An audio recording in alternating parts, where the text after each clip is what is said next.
Hola a todos, bienvenidos a esta clase del curso Kant versus Hegel, dedicada a la dialéctica trascendental, dentro de la crítica de la razón pura, la clase décima de este curso. Estamos ya en la dialéctica trascendental, es decir, en la lógica de la apariencia ilusoria. La primera pregunta que podríamos plantearnos es: ¿acaso existe una apariencia racional? ¿Acaso las apariencias no son algo propio de los sentidos, donde se nos aparecen ciertas cosas, ciertos fenómenos?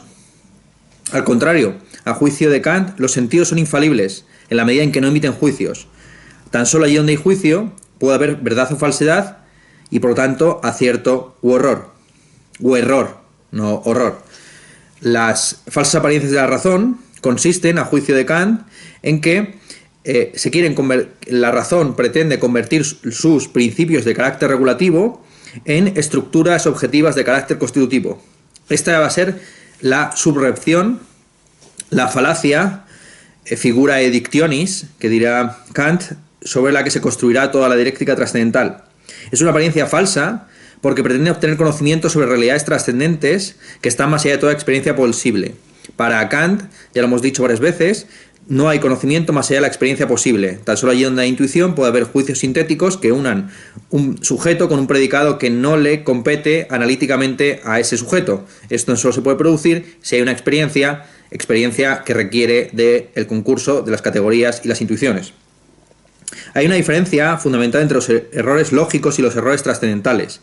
Los errores lógicos se deben principalmente a una falta de atención. Por ejemplo, estamos sumando 3 más 3 y cometemos un error de atención, pensamos que en realidad estamos multiplicando en lugar de sumar y decimos 3 más 3 igual a 9, cuando en realidad deberíamos decir 3 más 3 igual a 6.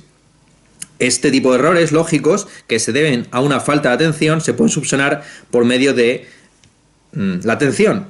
Frente a ese tipo de errores lógicos, los errores trascendentales se caracterizan porque son inevitables, pues no hay nada más natural que pensar que los principios regulativos de carácter subjetivo que utiliza la razón se corresponden a estructuras objetivas de carácter constitutivo del mundo. Son ilusiones naturales, contra las cuales hay que estar permanentemente atento. No basta con una atención puntual, sino que hay que purgar constantemente la razón de este tipo de ilusiones. Ahora bien, ¿qué entiende Kant por razón? La razón es definida aquí como la facultad de los principios, frente al entendimiento que sería la facultad de las reglas. ¿Cuál es la diferencia exactamente entre los principios y las reglas? Las reglas son básicamente protocolos por medio de los cuales se puede unir el sujeto de un predicado con el sujeto de un juicio con su predicado. Este es el caso de las categorías de cantidad y cualidad, o bien un juicio con otro. Este es el caso de las categorías de relación o de modo que conectan pares de juicios. Los principios, por el contrario, sobre los cuales trabaja la razón, son juicios primeros o supremos, por su propio nombre indica, principios, vienen al principio de los silogismos, son los juicios primeros o supremos a partir de los cuales se deduce el resto de verdades o de conocimientos por medio de silogismos. La razón opera silogísticamente frente al entendimiento que, en el caso de las categorías de modo y de relación, conecta como mucho dos juicios. Esta es la diferencia fundamental, insisto, entre las inferencias del entendimiento y los silogismos de la razón. En el entendimiento puede haber como mucho dos juicios conectados, según categorías de relación o de modalidad. Por ejemplo, si eres hombre, entonces eres mortal. Es una relación hipotética, condicional, en el que si se da una condición, pues se da también la consecuencia. Mientras que en los silogismos de la razón nos encontramos con dos premisas y una conclusión. Todos los hombres son mortales, Sócrates es hombre, ergo Sócrates es mortal. Ahora bien, para Kant, en un silogismo se ejercitan todas las facultades del alma. Tenemos por un lado el entendimiento, que piensa la premisa mayor, la facultad de juzgar, que subsume un conocimiento bajo la premisa menor, y la razón, que determina la conclusión. Los silogismos, como se puede ver, no son sino una versión extendida y detallada de las categorías de relación, que conectan pares de juicios. Y del mismo modo que hay 3 categorías de relación, también hay 3 tipos de silogismo. El silogismo categórico, un ejemplo es el que hemos puesto: todos los hombres son mortales, Sócrates es hombre, ergo Sócrates es mortal. El silogismo hipotético, que lo que hace es unir, extender o ampliar los juicios hipotéticos. Si aquí hay fuego, entonces aquí hay humo. Aquí hay fuego, entonces aquí hay humo. Y los silogismos disyuntivos, que amplían o expanden los juicios disyuntivos que tienen en cuenta pares de categorías. Esta botella o es blanca o es negra. No es blanca, ergo es negra. Ese sería un ejemplo de silogismo disyuntivo. Lo que va a mostrar Kant es que a partir de estos tres tipos de silogismos surgen las tres ideas trascendentales o trascendentes de el yo, el mundo y Dios. En realidad, de esas tres, tan solo es trascendente en sentido puro Dios y el mundo entendido como naturaleza. Lo vamos a ver a continuación. ¿Cómo es posible que de estos tres tipos de silogismo se deduzcan o se infieran o se abducan, por medio de un proceso abductivo se extraigan estas tres ideas trascendentes o trascendentales? Para responder a esta pregunta, Kant distingue entre el uso lógico y el uso trascendental de la razón. En su uso lógico, la razón es la facultad de la inferencia, que extrae juicios a partir de principios. Tenemos un uso deductivo de la razón, por decirlo así, que parte de los principios para llegar a las conclusiones. Pero también tenemos un uso trascendental, donde la razón hace el proceso inverso, va desde las conclusiones hasta las premisas, buscando principios cada vez más elevados, a partir de los cuales subsumir el mayor número de juicios posibles. Estos dos usos de la razón se corresponden con dos tipos de silogismos: los prosilogismos, que son los silogismos en sentido estricto, aquellos que partiendo de unas premisas traen conclusiones, y los episilogismos, que son silogismos sui generis, que proceden a la inversa, insisto, de las conclusiones a las premisas o de las premisas a premisas superiores. Podemos pensar, por tanto, en una cadena descendente de silogismos y en una cadena ascendente de episilogismos, que es lo que Kant denomina progressus, ir de las premisas a la conclusión, o regressus, ir de la conclusión a las premisas. Ahora bien, no es lo mismo descender que ascender en la cadena silogística. Hacia abajo siempre podemos detenernos en la conclusión que queremos obtener. Sin embargo, cuando vamos hacia arriba, no podemos detenernos en cualquier punto. Tenemos que continuar ascendiendo hasta que topemos con un límite, con un primer principio, con alguna primera premisa que sea el fundamento de todo lo que hemos razonado hasta entonces. Bien, las tres ideas trascendentes son esa primera premisa, o pretenden ser esa primera premisa de la que se deduce todo lo demás en los tres tipos de cadenas silogísticas: la cadena de los silogismos categóricos, la cadena de los silogismos hipotéticos y la cadena de los silogismos disyuntivos. Ahora bien, aquí, en esta diferencia que hay entre ascender y descender en la cadena silogística, se ve o se anticipa la refutación kantiana. Se puede pasar de la premisa a la conclusión desde un punto de vista silogístico sin atender a las intuiciones, porque lo que contiene la conclusión ya estaba contenido o anticipado en las premisas, pero el camino inverso no es tan fácil y desde luego sí que requiere de la intuición y de la experiencia, porque de dos premisas se puede extraer una conclusión, mientras que una conclusión puede ser obtenida de varias y distintas premisas. ¿De acuerdo? Es decir, el camino descendente es analítico, mientras que el camino ascendente tiene que ser sintético, porque si no se da una experiencia concreta o una intuición concreta, no se sabe de dónde se ha extraído esa conclusión. Una conclusión puede extraerse de múltiples premisas, mientras que de una concatenación de varias premisas hasta solo se extrae una conclusión. Esa es la diferencia fundamental. En un caso, cuando estamos descendiendo, todo el contenido de la conclusión ya estaba contenido en las premisas, mientras que si solamente tenemos la conclusión, podemos pensar que esa conclusión ha sido obtenida por múltiples cauces. Si decimos que se ha producido un incendio, eso puede haber sucedido por causas naturales, un incendio provocado, etc. Mientras que el camino inverso es mucho más sencillo. Un hombre enciende una fogata con la intención de prender fuego al bosque, se dan unas determinadas condiciones de humedad, ergo, conclusión, se produce el incendio. ¿De acuerdo? Y esta es la objeción kantiana, al fin y al cabo, reducida a su mínima expresión y aplicable para las tres ideas, es que intentar abducir lo incondicionado a partir de lo condicionado supone hacer un uso sintético de la razón, cuando la razón es analítica, porque la razón opera con meros conceptos.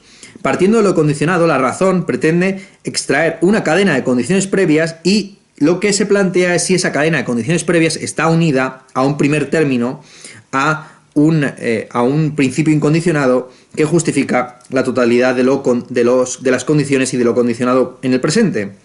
De ahí surgen justo las tres ideas trascendentales o trascendentes, de presuponer que lo incondicionado es o bien el primer eslabón de la cadena, en cuyo caso tendríamos el sujeto absoluto que no es predicado de ningún juicio, el yo, comunidad del sujeto pensante, tendríamos en otro tipo de episilogismos la totalidad de la cadena de las condiciones que sería el mundo como lo incondicionado, que no es sino el conjunto de todas las condiciones, o bien tendríamos un ente que no forma parte de la cadena de las condiciones, que es Dios. Bien, ahí tenemos las tres ideas, el yo, el mundo y Dios, que son objeto de la psicología, de la cosmología y de la teología. Bien, Kant divide la dialéctica trascendental en una parte dedicada a los conceptos trascendentes y otra dedicada a los raciocinios dialécticos. Vamos a ver la primera parte. La primera parte, la de los conceptos trascendentes, es muy corta y lo único que hace Kant es profundizar en esto que acabamos de decir, es decir, que al final las tres ideas surgen de los tres tipos de silogismos que proceden de manera abductiva o trascendental, buscando primeros principios y llegan a tres conclusiones posibles o tres primeros principios, que son el yo, el mundo y Dios. Lo que más nos interesa de este capítulo es por qué Kant llama ideas a las ideas trascendentes o trascendentales. Porque está reinterpretando la doctrina platónica de las ideas. A juicio de Kant, Platón acertó al considerar que la moral no está restringida a lo fáctico, que hay una diferencia entre los conceptos que se aplican a la experiencia y las ideas que regulan nuestra conducta con independencia de si se cumplen o se satisfacen o se llevan a cabo. Kant dice... mediante esta reinterpretación de Platón, lo que hace es inaugurar el idealismo en el sentido práctico de la palabra. El idealista como aquel que cree en ideales irrealizables. Para Kant, los ideales de la razón práctica son ideales a los que uno se aproxima asintóticamente, pero que nunca cumple o satisface por completo.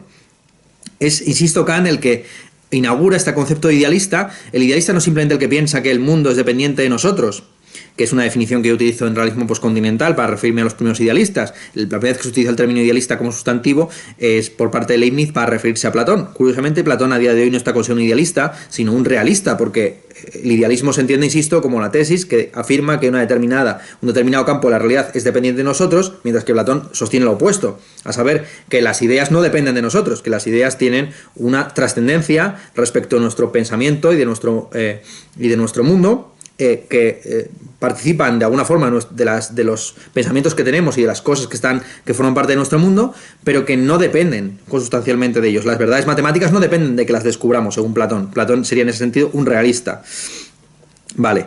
El idealista, para Kant, de Kant en adelante, será aquel que cree en ideas irrealizables, ¿vale? Y esa es la reinterpretación que le ofrece de Platón. Frente a los conceptos que se aplican sobre intuiciones, las ideas tienen un carácter trascendente y en el campo de la moral, donde tiene una validez limitada, como postulados de la razón práctica, sirven como modelos, como arquetipos, como ideales a los que aproximarse. Lo que va a argumentar a lo largo de la dialéctica trascendental Kant es que las tres ideas de la razón no refieren a una realidad metaempírica que pueda ser conocida, sino que son principios regulativos de nuestra conducta. Aquí lo va a, sobre todo, estudiar en el campo teórico, como pues, la idea de mundo, pongamos por caso, es un horizonte de integración máxima de nuestros conocimientos. Como la idea de Dios, en el campo de la praxis, pues es el garante de la unidad entre virtud y felicidad. O como la idea de yo, pues es fundamental para otorgar un sujeto nouménico a la idea de deber. Tiene un pasaje muy interesante Kant en este apartado de la dialéctica trascendental, donde hace una reinterpretación de la República de Platón. Y es muy interesante porque es un ejemplo de la hermenéutica típicamente alemana que tiene como objetivo no explicar lo que un autor quería decir, sino ir más allá de sus palabras y actualizarlo con la experiencia y con las teorías y con la posición sistemática del autor que está haciendo el comentario. Es decir, no se trata tanto de profundizar en lo que Platón quiso decir, cuanto en qué nos está diciendo a nosotros Platón y cómo se puede esto reinterpretar desde las categorías sistemáticas que está manejando el comentador. Dice lo siguiente, Kant: una constitución, ya digo que aquí lo que está haciendo es reinterpretar la República de Platón, y van a ver ustedes la transformación que va a hacer de la teoría política platónica. Una constitución de la máxima libertad humana, según leyes que hagan que la libertad de cada cual pueda coexistir con la de los otros, no de la máxima felicidad, pues ésta seguiría ya por sí misma, es, por lo menos, una idea necesaria que se debe poner por fundamento no solamente en el primer diseño de la constitución de un Estado, sino también en todas las leyes, y en ella, al comienzo, se debe hacer abstracción de los obstáculos presentes, que quizá no surjan tanto de la naturaleza humana de manera inevitable, sino más bien del abandono de las auténticas ideas en la legislación. Pues no se puede encontrar nada más dañoso ni menos digno de un filósofo que la apelación plebeya a una experiencia presuntamente contraria, la que no existiría si a su debido tiempo se hubieran tomado aquellas disposiciones de acuerdo con las ideas, y si en lugar de estas, conceptos groseros no hubieran arruinado toda buena intención precisamente por ser tomados de la experiencia. Cuanto más concordantes con esta idea fuera la legislación y el gobierno, tanto menos frecuentes serían, por cierto, las penas, y así pues es muy razonable, como lo afirma Platón, que si ellos alcanzaran un orden perfecto, no sería necesaria ninguna de estas. Aunque esto último nunca llegue a realizarse, es, empero, enteramente acertada la idea que instaura este máximum como arquetipo, para llevar de acuerdo con él la constitución jurídica de los hombres cada vez más cerca de la mayor perfección posible, pues cuál haya ser el grado máximo en el cual deba tenerse la humanidad y cuán grande haya de ser, por tanto, la grieta que necesariamente quede entre la idea y su realización, eso nadie puede ni debe determinarlo, precisamente porque hay libertad, la cual puede traspasar cualquier límite dado. Como ven, es una reinterpretación increíble. Platón, que está considerado por ciertos autores, véase Karl Popper, el padre del totalitarismo, aquí es reinterpretado como el liberal, o casi como un libertario, es decir, alguien que quiere construir una república donde haya el mayor grado posible de libertad individual coexistente con la libertad colectiva o de los demás. Esto es curiosísimo teniendo en cuenta que Platón defiende, pues por ejemplo, proyectos como la eugenesia, donde se llega incluso a engañar con mitos útiles a la ciudadanía, dividiéndola por castas, dependiendo de su orientación profesional, de su especialización, la división, ¿no?, entre los gobernantes, los guardianes y los comerciantes o mercaderes. En fin, muy curiosa desde luego esta reinterpretación, que como digo es un ejemplo palmario de el concepto germánico de hermenéutica. La hermenéutica, la interpretación, no tiene como objetivo dilucidar qué era lo que pensaba realmente un autor, sino actualizarlo y reescribir su doctrina al calor de lo expuesto por el comentador, de la posición sistemática sostenida por el autor. A partir de Kant en adelante, esta será la forma del comentario por excelencia. El comentario no tiene como objetivo, insisto, comprender mejor al autor en sus propios términos, sino en los términos propios. Y dice Kant, es un pasaje muy célebre citado por prácticamente todos los hermeneutas posteriores, incluido Nietzsche: no es nada extraordinario, tanto en las conversaciones comunes como en los escritos, entender a un autor mediante la comparación de los pensamientos que expresa sobre su objeto, mejor aún de lo que él se entendió a sí mismo, si es que no determinó suficientemente su concepto y por ello a veces habló o aún pensó en contra de su propia intención. Platón podría pensar lo que quisiera sobre su teoría de las ideas, está diciendo Kant, en realidad las ideas son tan solo válidas en el campo de la moral, que es, por cierto, por donde empieza Platón. En los diálogos de juventud, Platón, aunque aquí Kant, los diálogos de juventud, Platón comienza considerando las ideas como el máximo que determina la posibilidad de la valoración.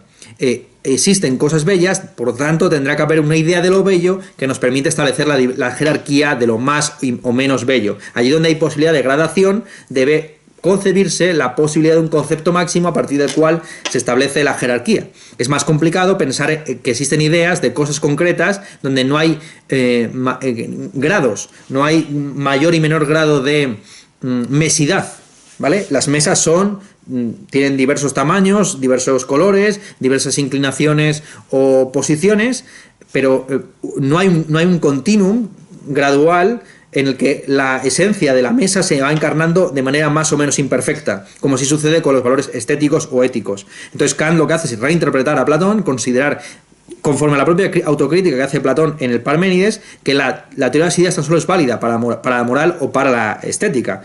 Aquí en este punto Kant todavía no ha entrado en la estética en el sentido artístico del término, ha abordado la estética trascendental como teoría del conocimiento sensible, lo que no ha abordado es la estética como teoría del conocimiento o de la praxis artística. Vale.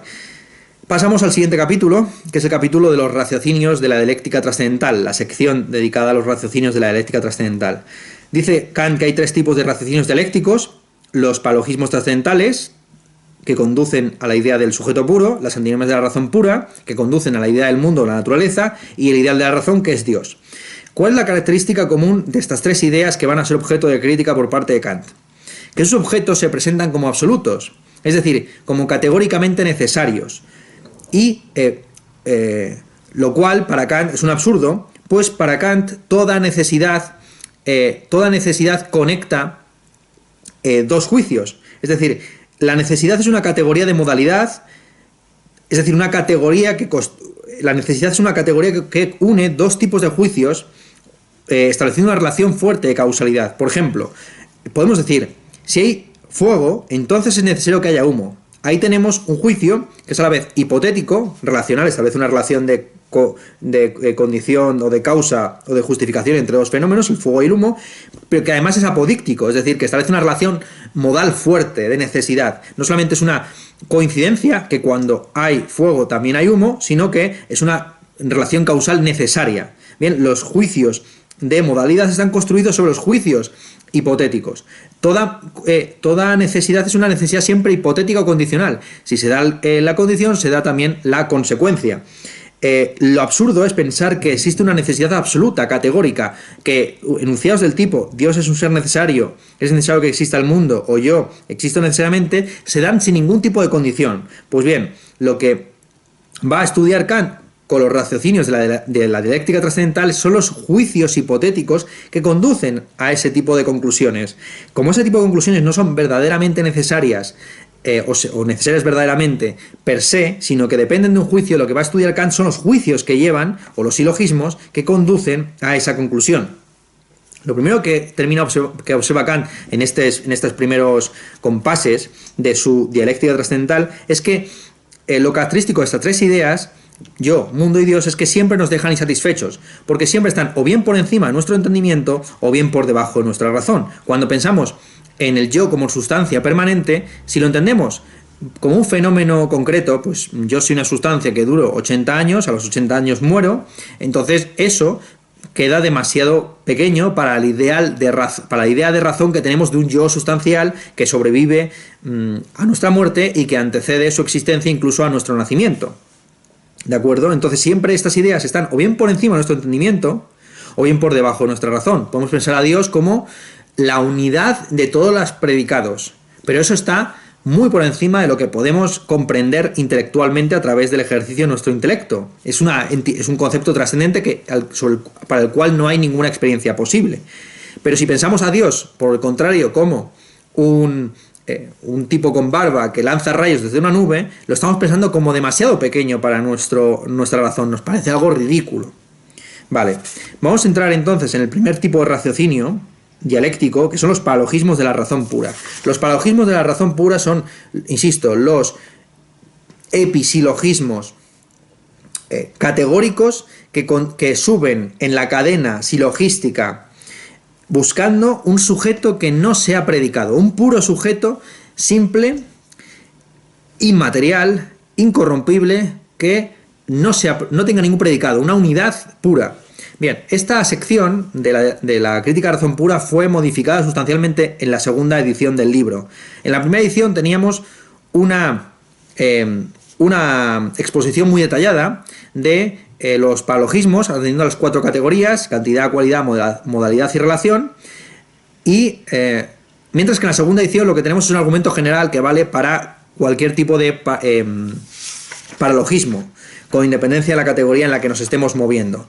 Esta sección es una sección que se recorta bastante, que es menos extensa en la segunda edición que en la primera, y eso se debe principalmente a que muchos de los argumentos que se exponen en la primera edición serán extraídos de aquí, de esta parte, para ser expuestos en la parte donde se refuta el idealismo, donde se habla de la unidad de la percepción. Todo lo que Kant introdujo en la analítica trascendental relativo a la refutación del idealismo y a la unidad de la percepción eran elementos que estaban presentes aquí. Bien, entonces, como digo, vamos a exponer primero lo que dijo Kant en la primera edición y a continuación cerraremos el argumento contra los paralogismos de la razón pura exponiendo lo que dijo en la segunda edición. En la primera edición va categoría por categoría, empezando por la categoría de relación, siguiendo por la de cualidad, continuando por la de cantidad y terminando por la de modalidad. Hay una modificación del orden de las categorías y ello se debe principalmente a que lo central de del yo puro es que se define como una sustancia simple. Sustancia es una categoría de relación, mientras que simple es una categoría de cualidad. Entonces tiene sentido que si el alma se define principalmente como una sustancia simple, el sujeto puro que carece de multiplicidad de propiedades, pues entonces se empiece analizando primero eso, si tiene sentido hablar del alma como una sustancia y a continuación como una sustancia simple. Vale, empezamos entonces por la categoría de relación. Desde un punto de vista puro, se sostiene que el alma es sustancial, desde un punto de vista empírico, que el alma es inmaterial. Es decir, una sustancia que no involucra el sentido externo donde está la materia. El paralogismo reza así: aquello cuya representación es el sujeto absoluto de nuestros juicios y por eso no puede ser usado como determinación de otra cosa, es sustancia. Yo, como ente pensante, soy el sujeto absoluto de todos mis juicios posibles, y esta representación de mí mismo no puede ser usada como predicado de ninguna otra cosa. Por consiguiente, yo, como ente pensante, alma, soy sustancia. Bien, ¿qué quiere? La objeción de Kant comienza planteándose esta pregunta: ¿qué se quiere decir cuando se dice que el alma es una sustancia? ¿Cuánto tiempo debería durar ese yo? De nuevo, estamos ante la disyuntiva de que o bien la idea es demasiado pequeña para nuestra razón, o bien es demasiado grande para nuestro entendimiento. Si pensamos que yo soy una sustancia en la medida en que, en mi caso, he sobrevivido durante 30 años, entonces estamos pensando algo completamente distinto a la sustancialidad a favor de la cual se está argumentando, que es una sustancialidad, por cierto, presuntamente obtenida a priori, de manera analítica, sin recurrir a ninguna intuición, es decir, sin recurrir ni al tiempo ni al espacio, mientras que el concepto que estamos aquí manejando, insisto, la palabra concepto, el concepto de alma que estamos manejando, es un concepto mundano, particular, determinado por el espacio y el tiempo. Pues yo tengo una determinada altura, o mi alma está encarnada en un cuerpo con una determinada altura que se ha sostenido orgánicamente durante unos años. Vale. O bien pensamos, insisto, una idea demasiado grande para nuestro entendimiento. Pensamos en el alma como una sustancia que antecede a nuestro nacimiento y que sobrevive a nuestra muerte. Bien, esto por lo que tiene que ver con el juicio, con el argumento puro, con el silogismo puro de que afirma que el alma es una sustancia. Pero ¿qué decir en contra del argumento más empírico de que ese alma es inmaterial? Aquí Kant, al refutar a esta posición, esta posición empírica, establece una distinción o sugiere una distinción muy interesante entre materialidad y corporeidad. La materia, en Kant, es simplemente la explicación de que hay una pluralidad de fenómenos y no un único fenómeno. ¿Por qué? El mundo está compuesto de una multiplicidad de fenómenos y no simplemente de una única experiencia en la que hay un único fenómeno. La única forma que tiene Kant de explicar esto es que pues hay una materia. El término materia en la filosofía kantiana tan solo refiere a la multiplicidad de fenómenos. No es algo que subyazca a ese fenómeno. La materia no es idéntica al noúmeno, ni a la cosa en sí, ni al objeto trascendental. La materia es el hecho puro de que hay una multiplicidad de fenómenos. ¿De acuerdo? Entonces, lo que no sabemos es cuál es el sustrato de la materia. Suponemos que el hecho de que haya una multiplicidad de fenómenos corresponde a una multiplicidad de noúmenos, de cosas en sí, de objetos trascendentales, pero eso no podemos afirmarlo, porque sobre eso no sabemos ni sabremos nunca nada. Entonces, afirmar que el alma es inmaterial, porque tenemos de ella una experiencia singular, es algo que no podemos afirmar porque no la conocemos en sí misma, sino tan solo cómo se aparece. Vale. Segundo argumento. Cualidad. Como ven, de hecho, este argumento empírico ya conecta con la segunda categoría. Por eso se explica este orden. Primero sustancialidad, luego cualidad. Primero los argumentos relacionales, luego los cualitativos, a continuación los cuantitativos y por último los modales. En términos cualitativos, el alma se considera que es simple, lo cual empíricamente se encarna o se concreta en que es incorruptible. El paralogismo reza así: aquella cosa cuya acción nunca puede ser considerada como la concurrencia de muchas cosas actuantes es simple. Ahora bien, el alma, o el yo pensante, es una cosa tal. Por consiguiente, el alma es simple. Kant dice que este paralogismo es el Aquiles de los paralogismos de la razón pura, es el más fuerte y duro, el que parece resistir los argumentos más contundentes.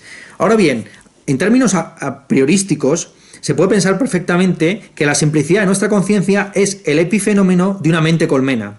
Nosotros, desde dentro de nuestra experiencia, percibimos nuestra conciencia como una conciencia simple, en el que el momento presente no es múltiple sino uno. Pero eso puede ser el resultado de la concurrencia de un montón de cabezas pensantes que se unifican en una sola conciencia. Un montón de cerebros que generan un único fenómeno consciente.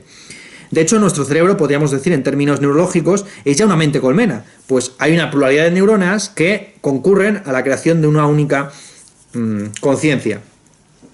El defecto principal de este razonamiento para Kant es que se toma la unidad de la percepción y se la convierte en algo que no es. No es una experiencia, sino que es la condición meramente subjetiva para que haya experiencias. La unidad de percepción es simple, eso es evidente. El yo pienso es simple. No hay una multiplicidad de yo piensos al mismo tiempo. Hay un único yo pienso que está detrás de todas nuestras representaciones. Pero esa simplicidad es una simplicidad meramente verbal o lógica. No se conoce ninguna propiedad de ese sujeto de enunciación. Además, podríamos decir que todo lo que conocemos es complejo. Todo lo que es sujeto de conocimiento es sujeto de juicio y por lo tanto está por lo menos compuesto de el sujeto oracional y el predicado oracional. Cuando decimos que algo es simple, depende siempre del nivel de análisis. Tan solo hablamos de complejidad y de simplicidad dependiendo del parámetro que estamos manejando. En cuanto a el argumento de que lo simple es incorruptible, Kant afirma, posteriormente en una refutación del argumento mendelssohniano a favor de la incorruptibilidad del alma, que no solamente lo compuesto es corruptible, también puede haber cosas simples que sean corruptibles. El argumento de Mendelssohn, en un texto llamado El Fedón, que es una versión actualizada del diálogo platónico, recordemos que a Moses Mendelssohn se le llamó el Sócrates alemán, era un filósofo judío que construyó un deísmo sobre las doctrinas judías o hebraicas. Pues bien, Mendelssohn en ese texto, en esa versión del Fedón, que fue muy popular en su época, recupera un argumento platónico según el cual el alma no puede destruirse porque es simple. Tan solo lo compuesto puede descomponerse, destruirse, pueden sus partes separarse las unas de las otras. Aquello que es simple no puede destruirse porque no se puede explicar el paso tout court del no ser al ser. ¿De acuerdo? Lo simple tendría que crearse y destruirse ex nihilo, sin ninguna causa concurrente. Bien, para Kant, lo corrompible no tiene por qué ser solo compuesto. También puede haber entidades simples que sean corrompibles no por descomposición, sino por disolución, por apagado. Pues pongamos, por ejemplo, una luz que se va bajando su intensidad hasta que se apaga. La luz se puede comprender como un fenómeno simple que no está compuesto de partes, aunque bueno, tendríamos que entrar en términos físicos, en si es una onda, una partícula, todo este tipo de asuntos, ¿no? Viéndolos desde un punto de vista cualitativo, la luz sí que es simple, igual que los colores son simples, ¿vale? Es decir, aquí tenemos una determinada extensión de superficie de rojo, pero el rojo per se es una cualidad simple, y algunos dirán que es irreductible, que tan solo se puede conocer desde un punto de vista cualitativo, intuitivo, fenoménico, ¿vale? Entonces, no puedes descomponer la idea, pero sí que podrías apagar o ir mitigando el rojo, pongamos por caso que aquí le da mucho el sol a este rojo y se va poco a poco borrando, disolviendo. Pues bien, esta misma metáfora visual o fenoménica nos sirve para comprender la posibilidad de algo simple que en términos no cuantitativos sino cualitativos se fuera extinguiendo, ¿vale? Se fuera disolviendo. No toda corrupción tiene que ser cuantitativa, también hay corrupciones cualitativas. Vamos a la cantidad. Como ven, Kant va empalmando los paralogismos. Comienza con los paralogismos relacionales que le llevan a los paralogismos cualitativos, que le llevan a su vez a los paralogismos cuantitativos. Cantidad. Desde un punto de vista puro, el alma se vende como una y no múltiple, mientras que desde un punto de vista empírico, ese alma es personal, es decir, al haber tan solo un alma, pues ese alma te corresponde a ti, no es común con otros, ni hay una multiplicidad de almas que se van circulando entre los diversos cuerpos. El paralogismo, tal y como lo expone Kant, dice así: lo que tiene una conciencia de la identidad numérica de sí mismo en tiempos diferentes es, en esa medida, una persona. Ahora bien, el alma es ese tipo de entidad, por lo tanto, ella es una persona. Aquí Kant recurre, para refutar esta idea, a la intersubjetividad. Desde dentro, es evidente que me parece que mi alma es una, a través del tiempo. Que el alma que tengo a día de hoy es el mismo alma que tenía hace 10 años o hace 20.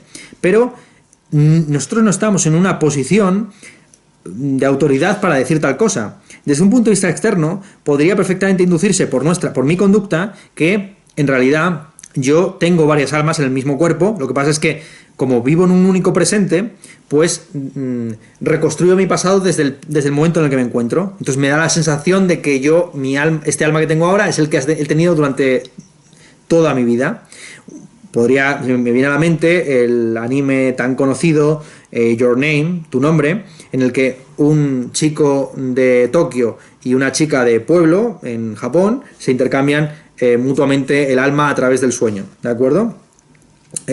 Ejemplos así provienen de la tradición filosófica analítica en Hume, pero también en Parfit o en Deleuze y Guattari, cuando hablan de la personalidad esquizo. Se subraya constantemente la posibilidad de que en un mismo cuerpo haya diversas personalidades pugnando por salir. El esquema humeano es eso: ¿cómo sabemos que nuestro alma no se destruye cada vez que nos vamos a dormir y se vuelve a reconstruir o surge un nuevo alma cada vez que nos despertamos? Dice lo siguiente Kant: si hubiera una transmisión de nuestros recuerdos a través de diversas entidades sustanciales de tipo simple, anímico, no tendría por qué ser personal, podría ser perfectamente múltiple y no una. Dice Kant: suponed sustancias, una de las cuales le infundiese a la otra representaciones juntamente con la conciencia de estas. Entonces se podría pensar toda una serie de ellas, la primera de las cuales comunicase su estado junto con la conciencia de él a la segunda, esta comunicase su propio estado juntamente con el de la sustancia anterior a la tercera, y ésta igualmente comunicase los estados de todas las precedentes junto con el suyo propio y la conciencia de todos ellos. Así, la última sustancia sería consciente de todos los estados de las que antes de ella fueron alteradas, como si fueran los de ella misma, porque ellos habrían sido traspuestos en ella junto con la conciencia, y a pesar de ello no habría sido la misma persona en todos estos estados. Pongamos por caso que las experiencias de mi padre se transmitieran directamente a mí y yo pudiera transmitir todas mis experiencias a mi hijo. Así, el nieto de mi padre, mi hijo, desde su posición simple, personal, presente, podría pensar que su alma ha sido la que ha estado a través de toda esa cadena de experiencias, cuando no ha tenido por qué ser así. En este caso no ha sido así. Vale. En última instancia, lo que está criticando Kant es de afirmar que la relación de identidad sea transitiva sin especificar el parámetro. A puede ser igual a B, y B puede ser igual a C, y C puede ser igual a D, pero A no tiene por qué ser igual a D si no se ha especificado el parámetro. A puede ser igual a B en términos de peso, B puede ser igual a C en términos de altura, y C puede ser igual a D en términos de raza. ¿Vale? Mientras que A y D pueden perfectamente, como no ha sido el mismo parámetro el que ha mantenido la unidad, pueden ser perfectamente disimilares o diferentes. Lo mismo sucede en el caso del alma. Si el alma realmente es simple, no hay parámetro, porque no hay una pluralidad de fenómenos dentro de los cuales se pueda establecer cuáles son los sustanciales y cuáles los accidentales, cuáles son los parámetros interesantes a ser considerados y cuáles a ser desechados. ¿De acuerdo? Esto, por supuesto, tiene ejemplos mucho más visibles, como lo de la paradoja de el barco de Teseo, ¿no? Un barco que sale de puerto y regresa habiéndose modificado todas sus partes. Eso no es el mismo barco. Algunos dirán que sí, otros dirán que no. Se ha mantenido, pero depende del parámetro. ¿Se ha mantenido acaso la extensión del barco? ¿Se ha mantenido acaso la tripulación? ¿Se ha mantenido acaso los emblemas? ¿Qué es lo que mantiene la unidad transitivamente a través de los diversos estados que ha atravesado ese ente? No obstante, por supuesto, Kant considera que el concepto de personalidad puede y debe ser considerado para el ámbito práctico. Si no hay una unidad del alma a través de los diversos actos, pues tampoco existe el concepto de responsabilidad. Si el que cometió un crimen ayer es distinto de la persona que está siendo imputada hoy, pues entonces no tiene ningún sentido la idea de castigo, ni de responsabilidad, ni de culpa. Vale. Categorías de modalidad. Dentro de la modalidad se argumenta paralogísticamente que el alma está en relación a posibles objetos en el espacio, mientras que desde un punto de vista empírico lo que se suele afirmar es que ese comercio con el cuerpo es el fundamento de la animalidad anímica. Ahora bien, no conocemos los objetos directamente, es decir, no se puede establecer a priori, por puros conceptos, la idea de que el alma tiene que estar encarnada. Eso en la propia idea de alma no está, ni mucho menos explicado ni justificado. Se requiere de una intuición concreta que especifique la coexistencia entre el alma y el cuerpo. En última instancia, Kant considera que la relación entre el cuerpo y el alma es, en realidad, la forma metafísica de explicar o de hablar de la relación entre el espacio y el tiempo. Y en este punto es donde Kant expone su refutación del idealismo y también del corporeísmo o materialismo. Las dos posiciones están igualmente equivocadas o erradas para Kant. Es en este punto en el que él dice que el idealismo trascendental es un realismo empírico y viceversa, que los realistas trascendentales suelen ser idealistas empíricos. Y hace una puntualización interesante acerca del dualismo cartesiano y en parte propio. Lo que no queda muy claro es si la exposición de Kant es diferente o no a la cartesiana. Podríamos decir que esa es la razón por la cual este fragmento fue suprimido en la segunda edición, porque Kant en la segunda edición quiere distanciarse no solamente del idealismo material de tipo berkeleyano, sino también del idealismo escéptico, no dogmático, de cartesiano. Él califica, Kant, su sistema filosófico de idealismo trascendental o formal. La idea es que la parte de la forma de la experiencia está determinada por el sujeto. El contenido no, el contenido es recibido en los sentidos, pero la forma sí que es puesta por el sujeto. ¿Acaso esto implica un dualismo? Un dualismo en el que está el fenómeno y el noúmeno, la sensibilidad y el entendimiento o no. Dice Kant, y aquí, este es un pasaje problemático porque aparentemente está criticando el dualismo al mismo tiempo que lo acepta como propio. De nuevo lo de siempre. ¿Acaso Kant se refuta a sí mismo cuando refuta el idealismo? Dice: si se pregunta si, según esto, el dualismo tiene lugar solamente en la doctrina del alma, la respuesta es ciertamente, pero solo en sentido empírico, es decir, en la interconexión de la experiencia, la materia, como sustancia en el fenómeno, es efectivamente dada al sentido externo.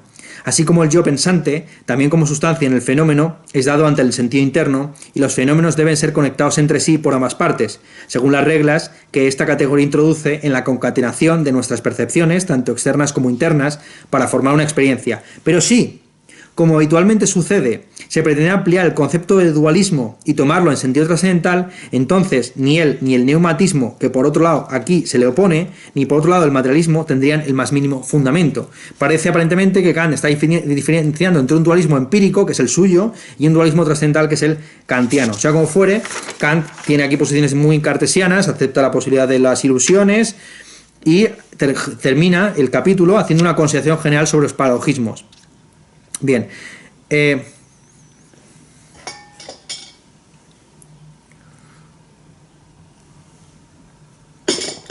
primer lugar, afirma Kant que de la idea del alma a priori se extraen menos conocimientos que de la idea del cuerpo a priori. Pues a partir del concepto de un ente extenso e impenetrable, la idea de un cuerpo, se pueden extraer mucho más conocimientos que a partir de la unidad de percepción simple del yo pienso.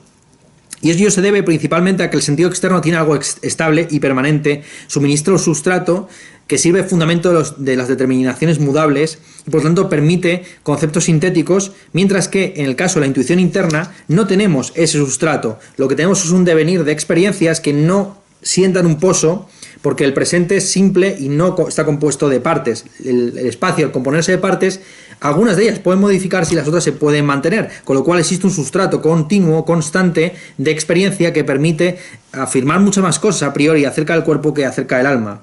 En cuanto a la relación entre el cuerpo y el alma, para Kant al final se trata de la relación entre el espacio y el tiempo. Hay normalmente tres preguntas que se pueden plantear acerca de la relación cuerpo-alma. En primer lugar, ¿cómo es posible que se produzca esa comunidad psicofísica? En segundo lugar, ¿cuál es el origen de esa unión? Y en tercer lugar, ¿cuál es el final de esa unión? En cuanto a lo que dice Kant, en última instancia, es que ni el alma ni el cuerpo son sustancias. Son, en todo caso, insisto, el correlato del sentido interno y el sentido externo.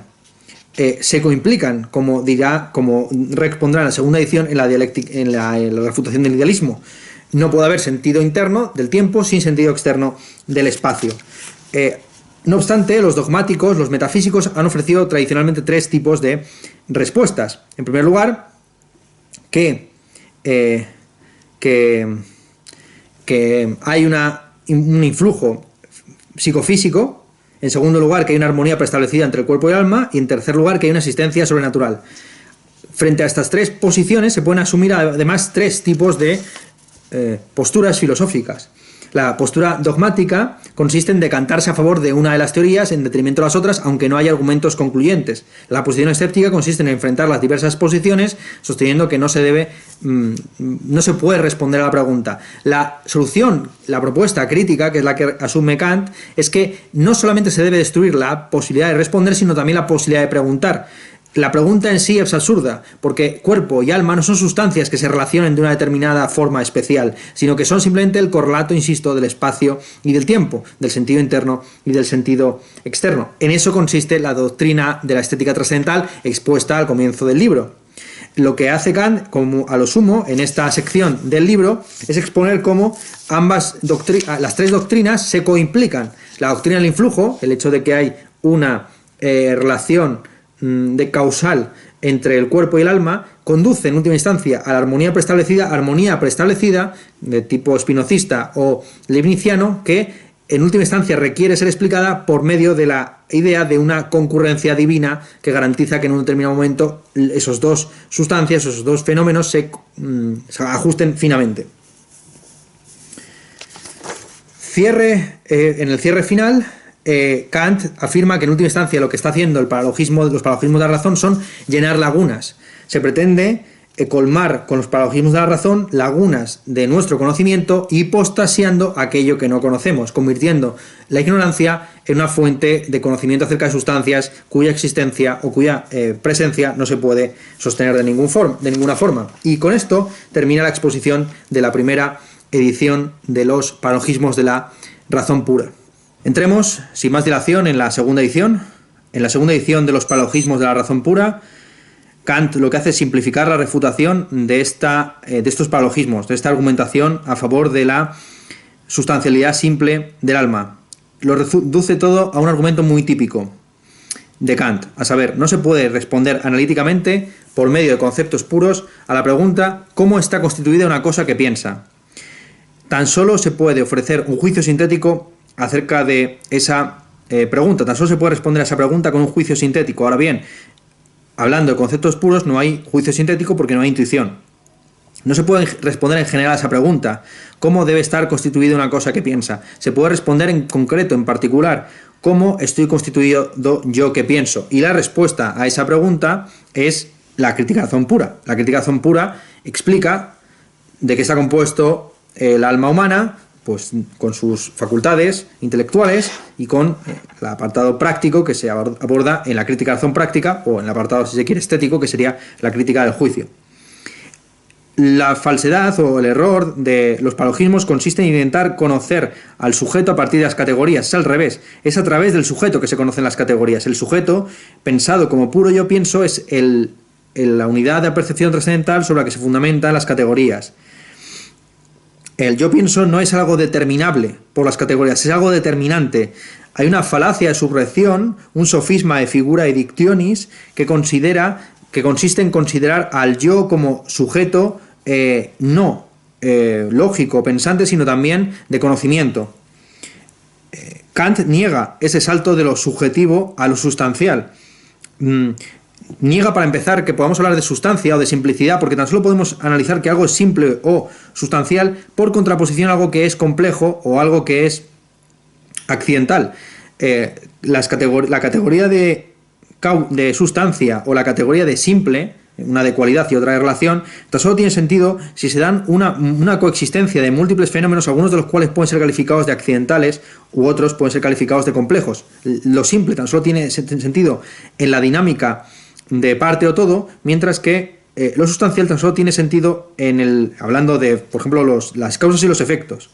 Pues las causas tienen un carácter sustancial, si son causas genuinas, necesarias, etc.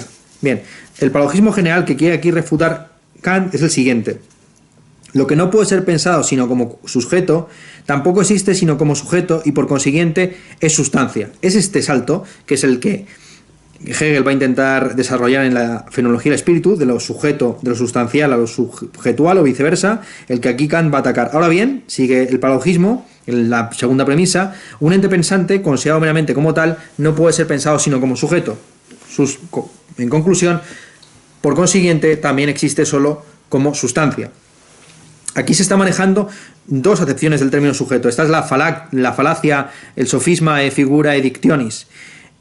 Primero como sujeto de conciencia y luego como sustrato de atributos. En la primera premisa se habla de manera empírica, que en efecto toda su conciencia debe estar en una sustancia, debe estar sostenida sobre un ente, si no, no se puede dar el fenómeno de la conciencia, porque para empezar, para que haya conciencia tiene que haber unidad sintética de la percepción y tiene que haber tránsito del tiempo y por lo tanto tiene que haber algo que una las diversas experiencias a través del tiempo, algo sustancial evidentemente que se mantenga en el tiempo, eso es evidente. Pero en la segunda premisa, por el contrario, se considera la conciencia por sí sola. Por sí sola la conciencia no está constituida como sujeto sustancial, ¿de acuerdo?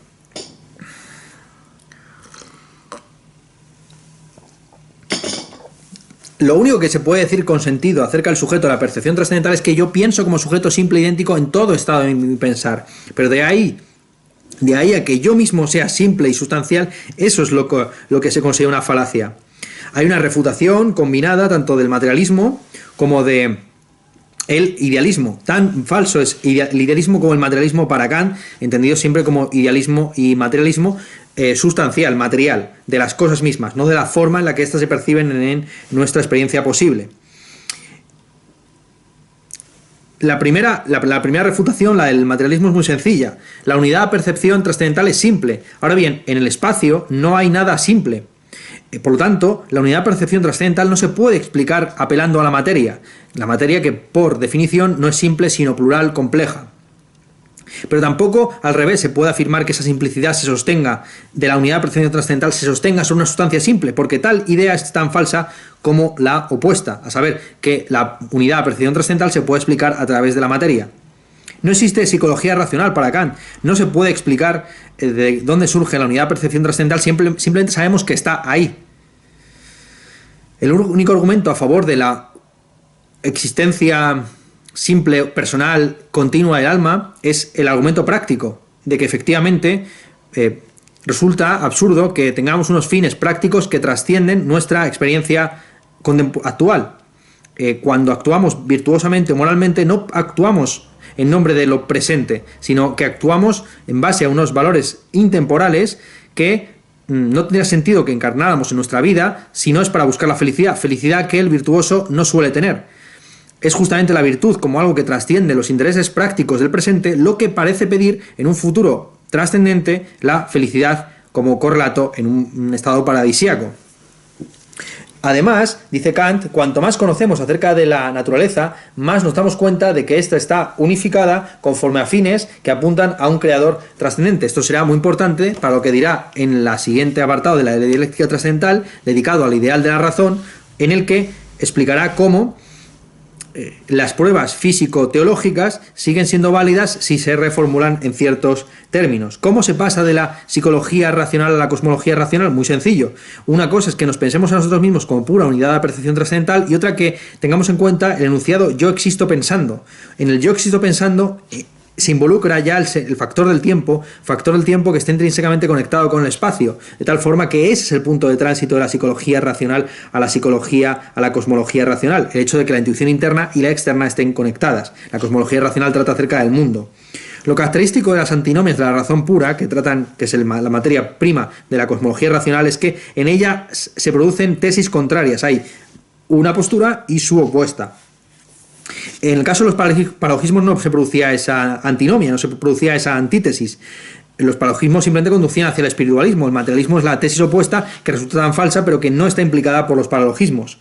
En el caso de las antinomias, lo que nos encontramos son dos posiciones mutuamente opuestas, igualmente argumentadas, y que además engarzan con dos posiciones filosóficas de gran prestigio, el empirismo y el racionalismo. El empirismo tendrá unos intereses y un valor especialmente teórico. A través del empirismo vamos subiendo en la cadena de las causas contingentes o de las condiciones factuales para conocer cada vez mejor la realidad, mientras que en el caso del racionalismo tenemos una ventaja principalmente práctica. El racionalismo, al postular la existencia de entidades simples, de un Dios trascendente y de la posibilidad de la libertad, pues crean los fundamentos para que pensemos que nuestro alma es simple, que vamos a ser inmortales, que nuestra vida va a ser recompensada en el más allá.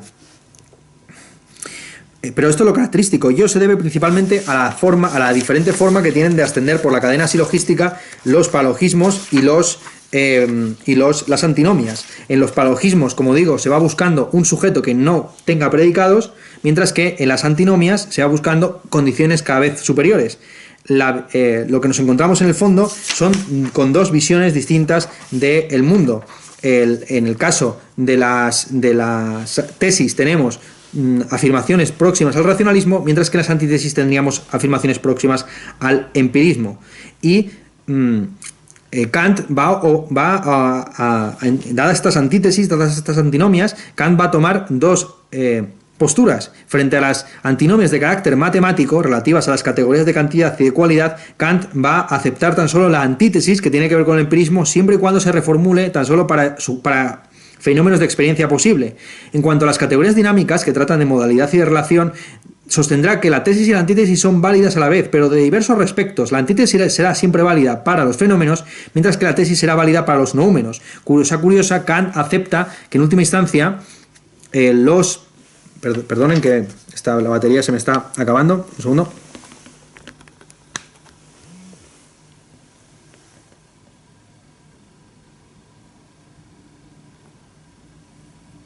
Vale. Perdón que se me ha olvidado conectar aquí la batería del móvil y estoy a punto de que esto se fuera a la garete. Bien, entonces lo que tenemos es una oposición entre tesis, lo que Kant denomina una eutanasia de la razón pura, que sucumbe o bien al dogmatismo empecinado, que afirma una tesis en contraposición a la otra, o bien queda suspendida escépticamente y no pronunciándose sobre ninguna de las dos posturas.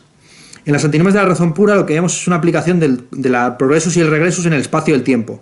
En el tiempo el progresus no es posible porque no podemos ir más allá del momento presente, pero sí que puede haber un regresus ad infinitum a través de remontándonos a épocas ulteriores del pasado. En el caso del espacio sí que puede haber un progresus y un regresus reinterpretando este concepto. Ya no se trata tanto de avanzar de las premisas a las conclusiones o de las conclusiones a las premisas, sino de ir en busca de espacios más grandes o más pequeños. En lo que el progresus y el regresus es en el ámbito de los silogismos, los episilogismos que van de abajo a arriba y los prosilogismos que van de arriba a abajo, en el ámbito espacial se concreta en la relación entre el todo y la parte.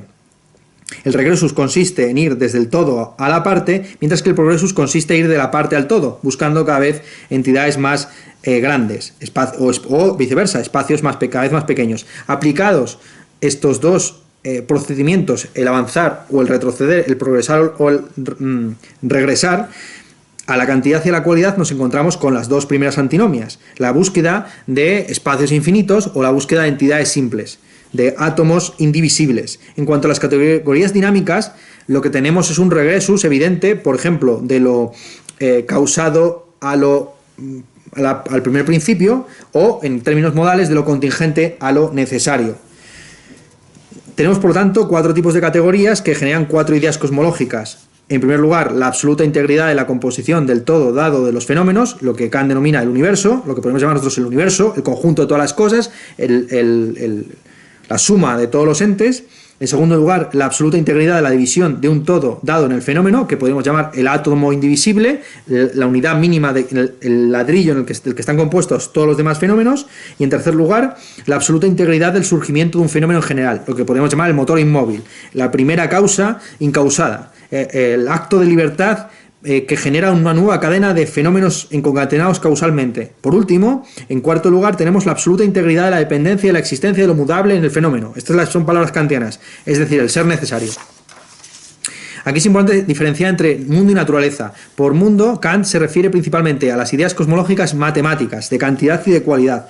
El mundo es la cantidad de los fenómenos comprendidos desde el punto de vista cuantitativo y cualitativo, mientras que en la naturaleza es esos mismos fenómenos pero vistos desde el punto de vista dinámico, de la modalidad y de la relación. El mundo como tal no existe, porque como vamos a ver, para Kant ambas posturas, tanto la tesis como la antítesis, son falsas para las categorías matemáticas, aunque en última instancia va a decir que la verdad en esas antinomias cae del lado de las antítesis, que siempre y cuando se reformulen para aplicarse tan solo a la experiencia posible. Es decir, que Kant al final es efectivamente un realista empírico al mismo tiempo que un idealista trascendental. Va a considerar que el intento de poner un coto, un límite al mundo, ya sea por arriba ya sea por abajo, es absurdo en términos procedimentales de cómo debe avanzar el conocimiento científico de la realidad. Ahora bien, en el caso de la naturaleza sí que existe una metafísica de la naturaleza. Esto es lo importante. Para Kant, el mundo como objeto no existe. No existe el mundo como una cosa muy grande o compuesta de entidades muy pequeñas. El mundo, en todo caso, será un horizonte, una Weltanschauung, una intuición o visión del mundo, una cosmovisión. Esto es importantísimo. Toda la tradición kantiana y toda la filosofía contemporánea va a negar la existencia del mundo como objeto. El mundo será un horizonte de integración de nuestros conocimientos, bien, o una tarea a ser desarrollada, pero lo que no va a haber es un objeto como cosa, el mundo como cosa, quiero decir. Ahora bien, la naturaleza sí, hay una metafísica de la naturaleza, Kant propone una metafísica de la naturaleza que en buena medida se construye sobre la base de los argumentos físico-teológicos que veremos en el capítulo dedicado al ideal de la razón.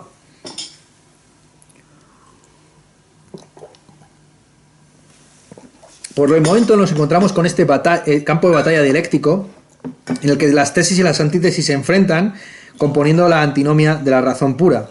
Esta es la descripción muy lírica que Kant escribe acerca de esta arena dialéctica.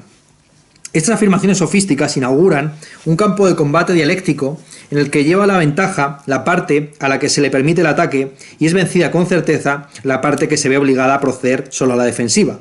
Por eso, recios campeones, ya sostengan la causa buena y a la mala, están seguros de llevarse la corona de la victoria, con solo que cuiden de tener la prerrogativa de hacer el último embate y no estén obligados a sostener un nuevo ataque del contrincante. Uno puede fácilmente representarse que esta arena ha sido siempre hollada con bastante frecuencia, que muchos triunfos han sido obtenidos en combate por ambas partes, pero que para el último, que era el decisivo, se cuidó siempre de que el campeón de la buena causa quedara solo dueño del terreno, prohibiendo a su contrincante que continuara llevando las armas. Nosotros, como jueces imparciales del combate, debemos dejar de lado completamente la cuestión de si es por la causa buena o por la mala por la que combaten los adversarios, y debemos dejar que decidan primero su asunto entre ellos. Quizá después de haberse más cansado que lastimado uno al otro, comprendan por sí mismos la insignificancia de su querella y se separen como buenos amigos. El método que va a utilizar Kant es el método escéptico, que no debe confundirse con el escepticismo. El escepticismo es un ismo, es decir, una posición teórica general que considera que sobre casi todas las cosas del conocimiento no se puede decir nada. Es decir, tiene una respuesta a la pregunta, mientras que el método escéptico lo que quiere es disolver la propia pregunta. Esto es lo más importante, buscar el punto de malentendido que no suspende el juicio, lo que hace es suspender la pregunta que plantea el juicio.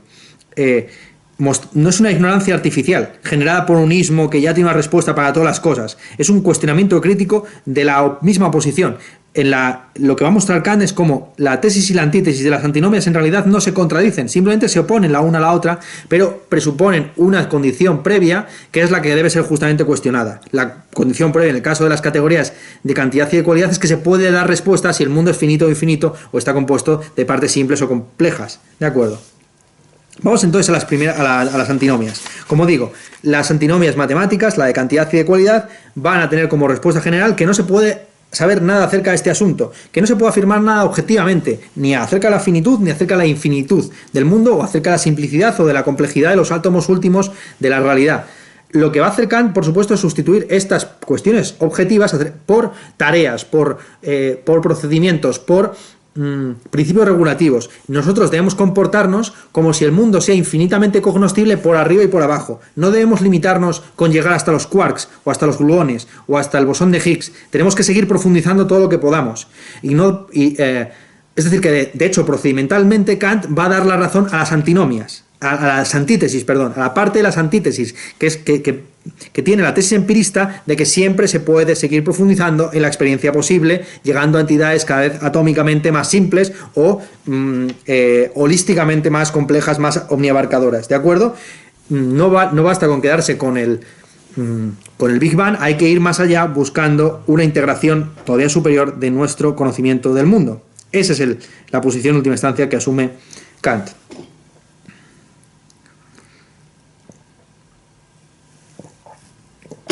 Entonces hay 4 antinomias correspondientes a las 4 categorías, como siempre Kant, utilizando su tabla de las categorías. Primera antinomia, cuantitativa. Tenemos la tesis, que es que el mundo tiene un comienzo en el tiempo y en el espacio que está encerrado entre límites. La tesis afirma la finitud del mundo, tanto espacial como temporalmente. El argumento a favor de esta tesis es muy sencillo, consiste en partir de la tesis opuesta y refutarla, reducirla al absurdo. En términos temporales, si el tiempo fuera infinito, se habría producido un infinito en acto desde el momento de la creación hasta el día de hoy, pero el infinito en acto no podría ser recorrido. Si Aquiles recorriera cada uno de los segundos a máxima velocidad que separan el momento de creación del mundo del momento actual, ese número crecería exponencialmente hasta el infinito, sería infinito de hecho, y por lo tanto nunca podría ser recorrido. Siempre había un año más que recorrer por parte de Aquiles. Aquiles nunca podría llegar al presente. Por muy próximo que fuera el presente al momento del origen del mundo, teniendo en cuenta que el origen del mundo fue hace infinitos años, simplemente no podría haberse recorrido el tiempo. Ese es el argumento en contra de la infinitud temporal. Si se ha producido una infinitud temporal, nunca se podría haber llegado al momento presente, porque el infinito en acto no se puede recorrer. El argumento en contra del espacio infinito es un poco más complejo. Básicamente Kant dice que no se puede sintetizar un espacio infinito. Llevado a una argumentación más comprensible, podríamos decir que un espacio infinito no sería uno sino múltiple, porque habría partes de ese espacio que no estarían concatenadas causalmente, con lo cual de facto no serían un universo sino múltiples puestos uno al lado del otro. Por cierto que Kant aquí en las observaciones a esta primera antinomia afirma que él no maneja un concepto dogmático de infinito. A su juicio el concepto dogmático de infinito es cantidad a la cual no se puede añadir nada. El concepto de infinito que maneja es síntesis sucesiva de la unidad en la mediación de un quantum que nunca puede estar acabada. Es la indefinición, el inacabamiento, no el hecho de que no se pueda sumar nada más, sino que siempre de que se sumen ulteriormente siempre unidades a esa cantidad máxima o suprema, ¿de acuerdo? Esto es importante porque para Kant hay un argumento dogmático absurdo que consiste en partir de una falsa definición de infinito y decir que esa falsa definición de infinito no es consistente. En lugar de partir de esa definición de infinito a saber lo que no puede, aquello más allá de lo cual nada puede ser sumado, Kant parte de una definición de infinito como lo indefinido. Esa es la definición, paradójicamente, como queramos verlo, que utiliza Kant. Y esto es interesante sobre todo porque en Quentin Meillassoux, cuando, me interesa a mí sobre todo, ¿no? Quentin Meillassoux en Realismo Postcontinental, yo cuando abordo su teoría, expongo cómo él utiliza al final un concepto dogmático de infinito. Él quiere refutar la posibilidad de pasar del argumento probabilístico al argumento posibilista, es decir, es muy complejo de resumir ahora, los que hayan leído Realismo Postcontinental sabrán de lo que estoy hablando. Meillassoux considera que el hecho de que las leyes naturales sean contingentes no implica que las leyes naturales tengan que haber cambiado probablemente y por tanto frecuentemente. Y la forma que tiene de argumentar contra esta posibilidad involucra este concepto de infinito malo, el infinito dogmático. Por cierto, que la distinción entre estos dos tipos de infinitos se ha recuperado por Hegel. Hegel habla del infinito malo y del infinito bueno, o del infinito negativo y el positivo. El infinito positivo es el que está encarnado en lo finito y está atravesado por lo finito, frente al infinito malo, que es aquel que se considera por encima de las entidades finitas. Para así, como siempre para Hegel, el concepto fuerte que abarca toda la realidad también debe abarcar su opuesto. Lo infinito debe contener lo infinito, lo necesario debe contener lo contingente. Vale, la antítesis en esta primera antinomia es que el mundo no tiene comienzo. El argumento es muy sencillo. Si el mundo tuviera límites, bien sea temporales, bien sea espaciales, entonces habría o bien un espacio o bien un tiempo vacío más allá del universo, lo cual es absurdo, porque ese espacio, ese tiempo vacío, ¿cómo no va a ser parte del mundo? ¿O acaso es un mundo distinto u otro que hace como de tope del nuestro? Si fuera así, entonces esos dos mundos podrían concebirse como países o como planetas que tienen fronteras, sí, físicas, pero que están integradas por una unidad superior que es a la que nos queremos referir, al mundo. Ahí la razón en su uso trascendental simplemente debería elevarse un paso más por medio, insisto, de los episilogismos de carácter condicional. Si hay dos mundos, entonces tiene que haber un mundo ulterior, un metamundo que los integre. Lo que se busca es esa integridad máxima y se piensa, de lo que se está debatiendo es si esa máxima integración de todas las cosas que existen tiene límites o no. Y para el argumento de la antítesis, no. ¿Por qué? Porque si tuviera límites tendría que haber un espacio vacío o un tiempo vacío, y por decirlo en términos muy burros y físicos, ¿qué hay al otro lado de ese límite? Pues seguiría habiendo espacio, seguiría habiendo tiempo. Dice Kant que la mayor parte de que no tiene sentido pensar en un mundo neuménico o inteligible que hiciera de tope o de límite de nuestro mundo fenoménico. Un mundo fenoménico solo puede ser limitado por otro mundo fenoménico que a su vez sería integrado en un metamundo, ¿de acuerdo? Eso es de lo que estamos hablando. Vale, esta primera antinomia junto con la segunda, insisto, obtendrán como respuesta general por parte de Kant que las dos tesis son falsas, o mejor dicho, sobre las dos tesis no se puede saber nada. Ahora bien, para Kant, la segunda, la antítesis, que será válida en términos puramente procedimentales. Debemos actuar como si el mundo fuera infinito, tanto en el espacio como en el tiempo, buscando constantemente a través de nuestras ciencias una mayor integración de nuestros saberes, ¿de acuerdo? Segunda antinomia. La segunda antinomia tiene que ver con la cualidad. La tesis afirma que toda sustancia compuesta en el mundo se compone de partes simples y que no existe nada ulteriormente más simple. Es decir, si la primera antinomia ha tratado de lo máximamente grande, esta va a tratar de lo máximamente pequeño. De los átomos indivisibles. Átomo, como ustedes saben, en griego es lo mismo que individuum en latín. Lo que no puede ser dividido, lo que no puede ser ulteriormente separado en partes. El argumento es muy sencillo. Si no hubiera entidades simples, tampoco podría haber compuestos. Si no hay ladrillos, no puede haber edificios. Si no hay células, no puede haber organismos. Si no hay libros, no puede haber bibliotecas. Tiene que haber unidades simples que componen el compuesto. Si dentro de cada libro hubiera libros, nunca hubiera, o bien todo es una biblioteca, incluido un libro, lo cual, bueno, hay un libro que se llama la Biblia, que es un conjunto de libros. No vamos a entrar, quizás es un mal ejemplo. Pero queda bastante claro, si no hay lo simple, no puede haber lo compuesto.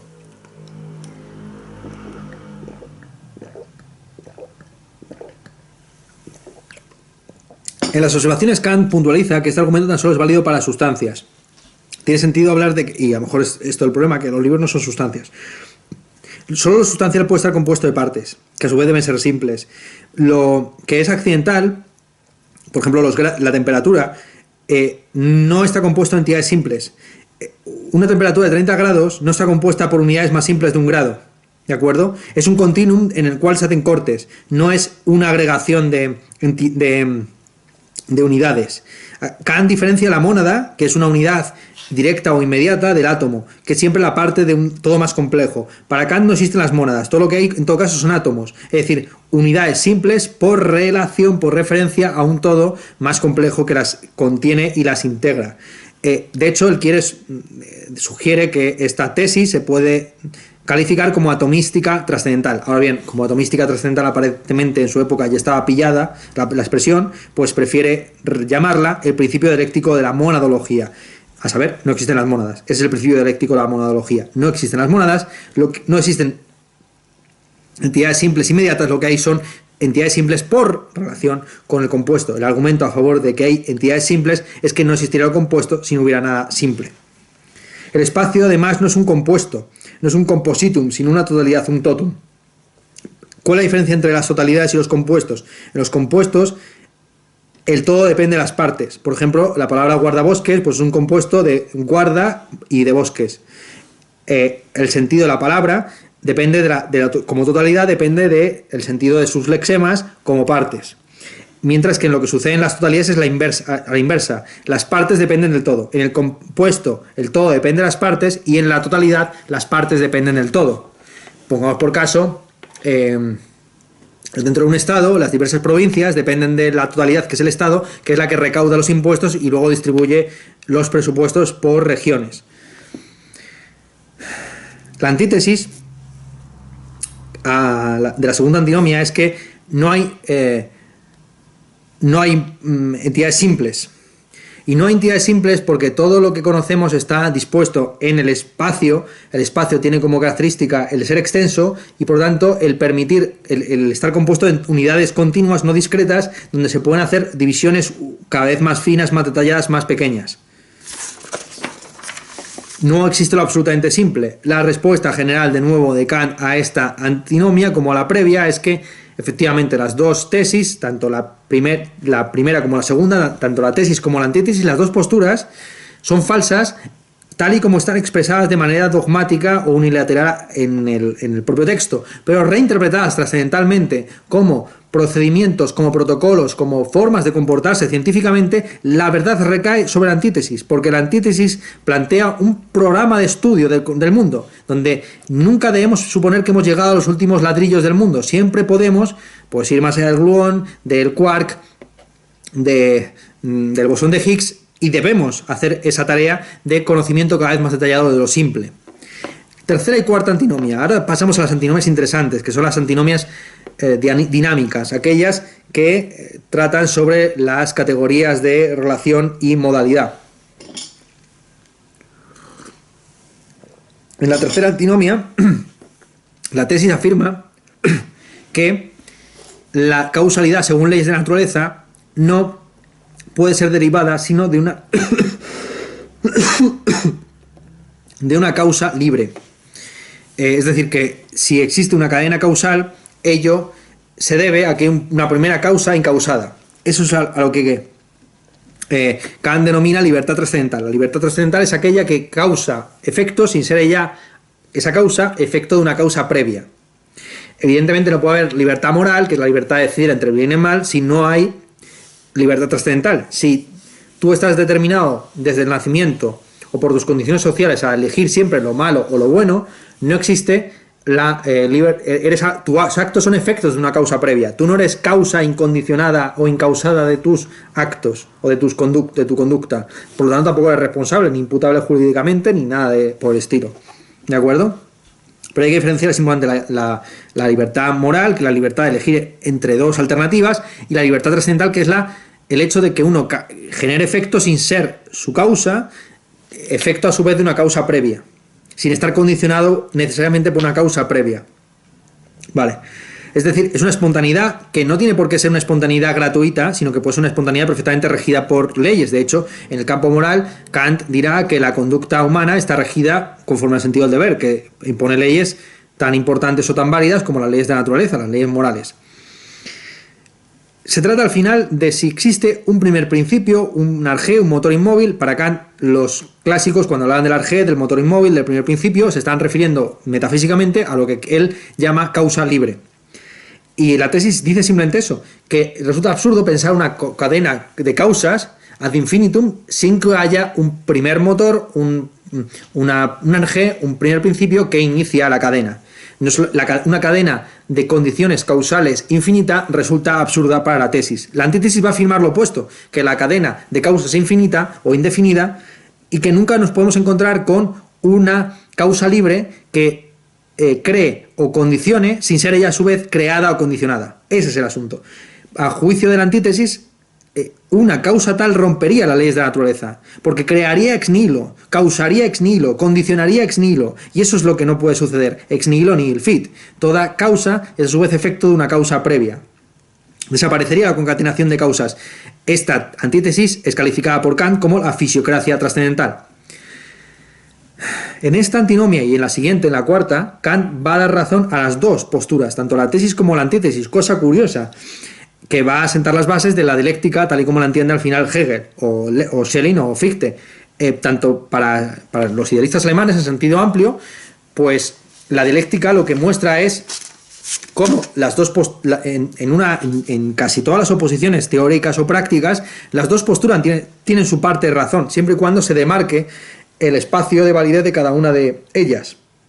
En el caso de esta antinomia, Kant muestra cómo la tesis es válida para los noúmenos, en concreto para el noúmeno concreto que soy yo, que soy una causa libre dentro del mundo, mientras que la antítesis es válida para el ámbito de los fenómenos. En concreto, Kant afirma que la libertad no se debe concebir como la fuente causal del acto, sino como la regla del acto.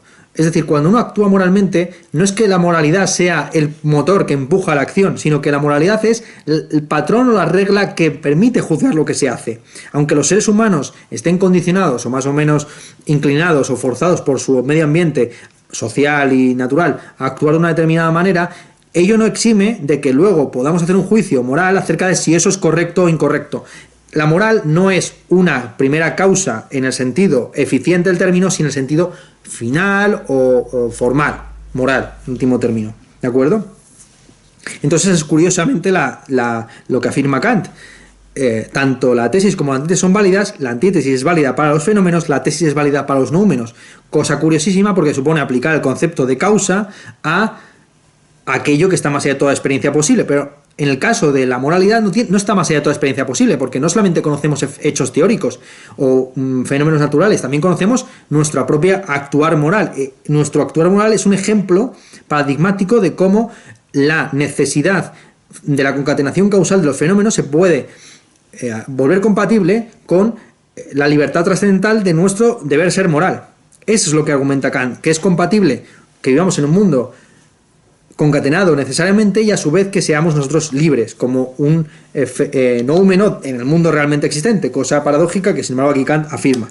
Cuarta antinomia. La cuarta antinomia es muy interesante porque conecta con el siguiente apartado, que es el apartado dedicado a Dios.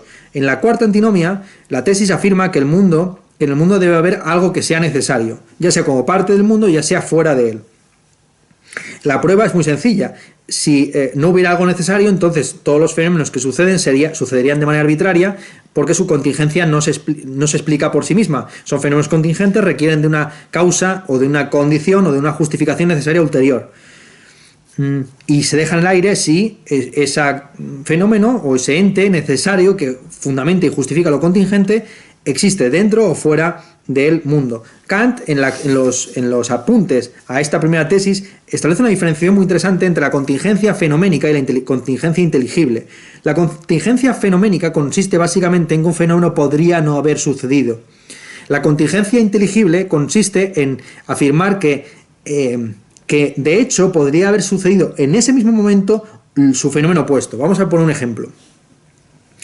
Que un fuego se apague, o sea, que el fuego el incendio de un bosque se apague, implica que ese fuego es contingente, porque puede suceder A, que el bosque se incendie, o B, que el bosque no se incendie, pero no puede suceder al mismo tiempo. Es en el mismo tiempo en el que una persona lanza una cerilla sobre un montón de petróleo para que se incendie un bosque en Valencia para luego recalificar el terreno y construir chalets ahí. En ese mismo momento es necesario, fenoménicamente, dadas unas condiciones, que se produzca una consecuencia.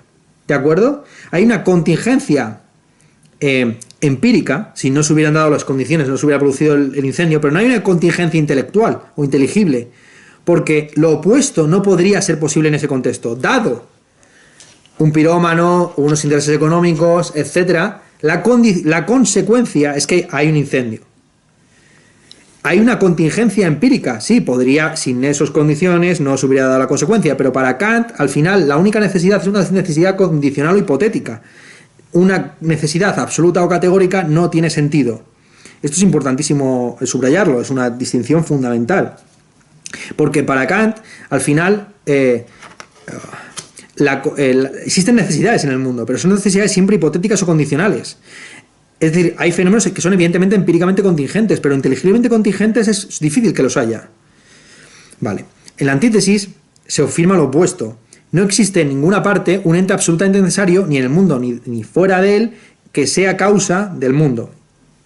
Si estuviera dentro del mundo, entonces contradeciría la ley dinámica de la determinación de los fenómenos en el tiempo, de manera contingente, lo que hemos dicho. O sea, si hubiera un ser necesario, entonces se romperían todas las leyes, no habría fenómenos ni siquiera empíricamente contingentes, sería incluso necesario que hubiera un pirómano que quema un determinado bosque en Valencia, y si está fuera, pues entonces es un objeto trascendente sobre el cual no hay ninguna experiencia ni conocimiento. Lo interesante de esta antinomia es que la antítesis y la tesis y la antítesis se argumentan o se refutan apelando al mismo argumento. Esto es curiosísimo. Dice Kant: en esta antinomia se pone de manifiesto un contraste extraño, a saber, que con el mismo argumento con el que en la tesis se infirió la existencia de un ente primordial, se infiere en la antítesis con el mismo rigor la no existencia de él. Primero se dijo: hay un ser necesario porque todo el tiempo pasado abarca en sí la serie de todas las condiciones y con ella también lo incondicionado, lo necesario. Ahora se dice: no hay ningún ser necesario precisamente porque todo el tiempo transcurrido abarca en sí la serie de todas las condiciones que por tanto son todas a su vez condicionadas. La causa de ello es esta: El primer argumento toma en cuenta solamente la actualidad absoluta de la serie de las condiciones que se determinan unas a otras en el tiempo, y obtiene con ello algo incondicionado y necesario. Por el contrario, el segundo toma en consideración la contingencia de todo aquello que es determinado en la serie del tiempo, porque cada uno de los elementos así determinados le precede un tiempo en el que la condición misma debe ser a su vez determinada como condicionada, con lo cual entonces todo incondicionado y toda necesidad absoluta quedan completamente suprimidos. Pero el modo de inferencia es, en ambos argumentos, muy conforme a la razón humana común, a la que muchas veces le acontece incurrir en conflicto consigo misma al considerar su objeto desde dos puntos de vista diferentes. Y estos son los dos puntos de vista, como digo, Kant quiere hacer compatibles. Desde el punto de vista nouménico puede haber perfectamente una causa o una condición necesaria trascendente del mundo, que sería que se concibe por lo menos como posible, aunque no se afirma su existencia, sería ese Dios que garantiza además la felicidad coincidente con la virtud, en la crítica de la razón práctica. Ahora bien, en el interior del mundo lo que vemos es que todos los fenómenos son empíricamente contingentes, lo cual no implica que sean intelectualmente o inteligiblemente contingentes. Resulta, solución finalmente de las antinomias. Las dos primeras antinomias, las matemáticas, tanto la tesis como la antítesis son falsas, tal y como están formuladas. Ahora bien, si se reformulan no como referidas a un mundo allá afuera, sino referidas al procedimiento de nuestro conocimiento, a cómo vamos ampliando los límites de nuestro conocimiento, la verdad recae sobre la antítesis, porque la antítesis plantea un límite siempre cada vez más grande de conocimiento que no tiene límite alguno, y esa es la característica de nuestro conocimiento, que siempre es cada vez más grande sin que tenga un tope visible evidentemente, de manera evidente. La ventaja principal de las tesis es que crean un cierre, o sea, cierran la arquitectónica de la razón, pero la cierran en falso o la cierran de manera prematura. En el caso de las antinomias dinámicas, las dos partes tienen razón en su debido respecto. Las antítesis tienen razón para los fenómenos, las tesis para los noúmenos. Pasamos al ideal de la razón que de hecho ya está implicado en esta cuarta antinomia, porque en esta cuarta antinomia ya se está hablando de Dios, igual que en la tercera, por supuesto, se estaba hablando del yo como sujeto de libertad. Y en el fondo, todas las ideas trascendentales están ya preparando la parte de la filosofía práctica kantiana. ¿Por qué Kant denomina a Dios ideal de la razón?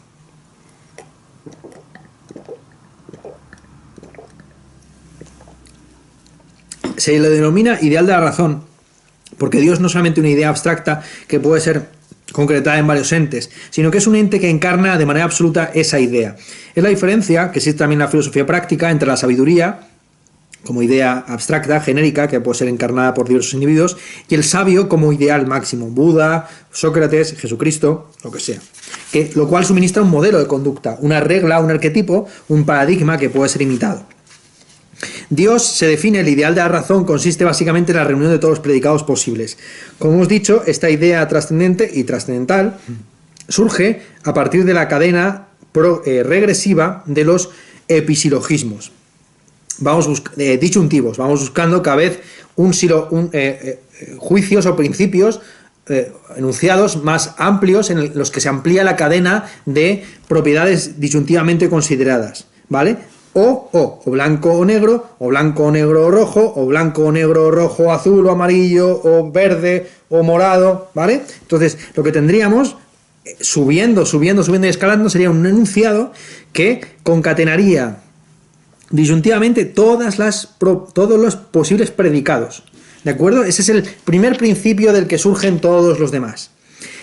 Dios se presenta como la reunión de todos los predicados posibles, lo rojo, lo verde, lo azul, lo amarillo, bien, teniendo en cuenta que son simples y que son lógicamente independientes los unos de los otros, eso es importantísimo, ¿vale? Lo alto, lo bajo y lo bajo estaría difícil afirmar que son predicados separables uno del otro, ¿no? Que no es uno la negación del otro.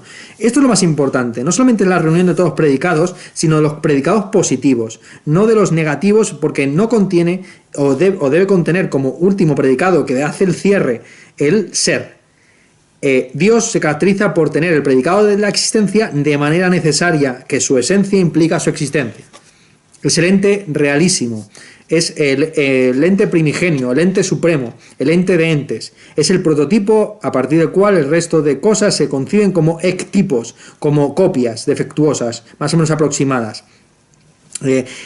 Evidentemente, la primera objeción que se puede plantear respecto a esta idea es que es una subreacción, es una hipóstasis. Se toma esta pedazo cadena de propiedades articuladas disyuntivamente y se cambia la disyunción por la conjunción. Dios no es o blanco, o negro, o amarillo, verde o rojo, sino que es blanco, negro, amarillo, rojo, verde, existente al final. Puntos suspensivos, existente. ¿Vale? Tiene todas las propiedades y como último, como cierre de todas ellas, la existencia. Vale. Hay tres argumentos que conducen a este ideal de la razón. El argumento a priori, tres argumentos a priori. El físico-teológico, el cosmológico y el ontológico. Lo que va a mostrar Kant es cómo cada argumento se apoya sobre el siguiente y cómo todos al final desembocan en el argumento ontológico, cuya refutación probablemente sea la parte más conocida, la más célebre de la crítica de la razón pura. La prueba físico-teológica es aquella que parte de las causas y efectos, los fines del mundo concretos, y a partir de ella se eleva hacia la idea de un planificador, de un arquitecto, de un ordenador del mundo. Dice lo siguiente Kant acerca de esta prueba, que es la que más le convence y que él mismo va a rehabilitar en la crítica del juicio. Esta prueba siempre merece que se la mencione con respeto. Es la más antigua, la más clara y la más adecuada a la razón humana común. Da vida al estudio de la naturaleza, así como tiene de él su existencia, y de él recibe siempre nueva fuerza, introduce fines e intenciones allí donde nuestra observación no los hubiera descubierto por sí misma, y ensancha nuestro conocimiento de la naturaleza por medio del hilo conductor de una particular unidad cuyo principio está fuera de la naturaleza. Pero estos conocimientos tienen un efecto retroactivo sobre su propia causa, a saber, sobre la idea que fue ocasionado de ellos, y aumentan la fe en un creador supremo hasta tomarla una convicción irresistible, hasta tornarla una convicción irresistible. Entonces, como ve, aquí Kant considera que esta prueba es una prueba que, aunque no concluya en nada concreto, pues sí que es un buen principio regulativo. De nuevo, al final, el problema principal de la dialéctica trascendental es que toma principios regulativos que son válidos, que nos permiten cada vez conocer mejor el mundo y considerar que de repente esos principios regulativos se corresponden con estructuras constitutivas de la realidad de manera objetiva. Esta demostración, aunque no llega a ninguna conclusión, insisto, pone en marcha un conjunto de fuerzas intelectuales que llevan a estudiar con mayor rigor, interconexión, profundidad la realidad. La naturaleza se vuelve cada vez más mejor conocida o de manera más detallada, etc. El argumento funciona más o menos así. En primer lugar, se encuentra una serie de fines en el mundo, se considera que esos fines son contingentes, que podría perfectamente estar desajustado el mundo, lo que se conoce, de hecho, en la teología racional contemporánea como el ajuste fino. Eso es increíble, ¿no? Que vivamos en un mundo en el que sea posible la existencia de seres como nosotros, conscientes. Bastaría con que se hubieran modificado unas pequeñas variantes, la constante cosmológica, la cantidad de masa en el sistema solar o cosas así, para que nunca hubiera existido la especie humana, ni que es la única que conocemos que es racional. Algunos utilizan este ajuste fino que tiene el mundo para que nosotros podamos existir en un argumento antrópico. Está el argumento antrópico débil, que es que efectivamente nosotros existimos tan solo en el mundo que nos posibilita, y está el argumento fuerte, que convierte esa posibilidad en una finalidad. Nosotros existimos en este mundo porque este mundo está constituido por un ente trascendente para que nosotros existamos.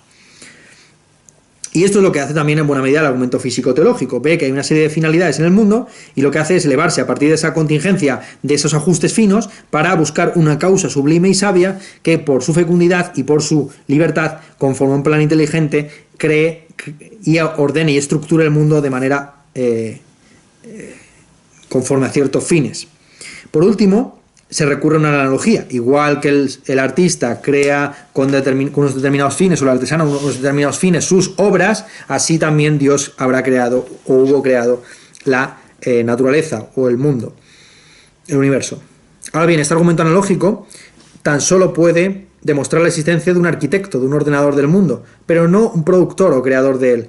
Estamos ante un argumento que para verdaderamente llegar a la conclusión de que existe un creador del mundo, este ideal de la razón, que es a su vez el ente supremo, el ente del ente selectiv, el prototipo, la omnitud realitatis, etc., se requiere del argumento cosmológico. Es decir, el argumento físico-teológico tan solo te lleva a la idea de un principio ordenador del mundo. Sí, efectivamente, tiene que haber un principio ordenador del mundo que además se manifiesta en los diversos fines y los órdenes concretos que tienen los diversos organismos, medios ambientes del mundo, etc. Pero de ahí a que realmente esto se encarne en un individuo concreto que sea la conjunción de todas las propiedades, se requiere del argumento cosmológico. El argumento cosmológico lo que hace es derivar de lo contingente lo necesario. Como ven, el argumento físico-teológico requiere el cosmológico porque al final considera que la contingencia de los fines requiere de un fin necesario ulterior. Vemos que el mundo está bien ordenado y pensamos que eso es contingente, y en lugar de darlo como un factum, como un hecho, bueno, el mundo está bien ordenado, ya está. Evidentemente nosotros no podríamos haber surgido como especie en un mundo que no tuviera condiciones como las que tiene este. Esto simplemente es un hecho, punto, un hecho bruto que no tiene explicación. En lugar de contentarse con esa contingencia, se busca una necesidad ulterior, pero el hecho de que se pueda derivar la necesidad de la contingencia es el nervio del argumento cosmológico. El argumento físico-teológico requiere para concluirse, para cerrarse del argumento cosmológico. Lo que va a hacer Kant es reducir todos los argumentos en última instancia al argumento ontológico. Lo que va a hacer a continuación es mostrar cómo el argumento cosmológico a su vez requiere del argumento ontológico. El argumento cosmológico en última instancia es este: si existe algo contingente, también debe existir algo necesario. No es muy distinto de la tesis de la cuarta antinomia, pero que Kant había aceptado para el ámbito nouménico como posibilidad. El ente necesario que fundamenta la contingencia del mundo es posible, pero que de ahí a que sea existente, efectivamente, para eso se requiere el argumento ontológico. Se ve, el argumento físico-teológico parte de los fines del mundo que considera contingentes y se eleva hacia un plan necesario, pero para hacer ese salto necesita el argumento cosmológico que permite el tránsito de lo contingente a lo necesario. Y este, a su vez, tan solo afirma que el ente necesario es posible. Pero para pasar del ente necesario posible al ente necesario efectivo, se requiere el argumento ontológico. Al final, dice Kant, todos los argumentos a favor de la existencia de Dios descansan sobre el argumento ontológico. Y es contra él, contra el que va a ofrecer sus tres grandes objeciones, que son las siguientes. Un argumento muy clásico kantiano: la necesidad incondicionada no se predica a las cosas sino a los juicios. Es necesario que a un sujeto le convenga cierto predicado, pero si suprimo, y ahí sí que se puede hablar de necesidad, cuando hay por lo menos dos términos.